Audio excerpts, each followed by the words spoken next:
to Tuesday's Tips.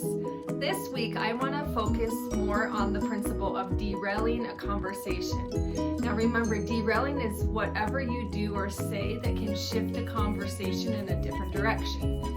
One thing that we do to derail conversation is those what I like to classify as advice givers. So here's an example. So somebody comes home and says, oh, I had such a bad day with I got in an argument with my supervisor over one of my coworkers, and then this is how you derail. You say, oh, well, in that situation, I would do this.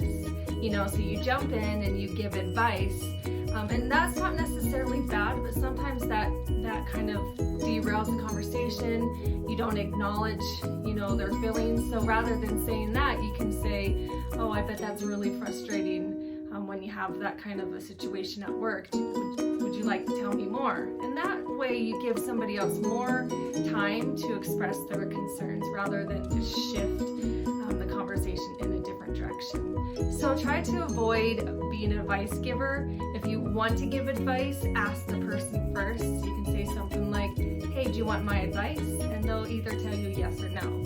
So that's my tip for this week. Join me next week for more Tuesday's Tips.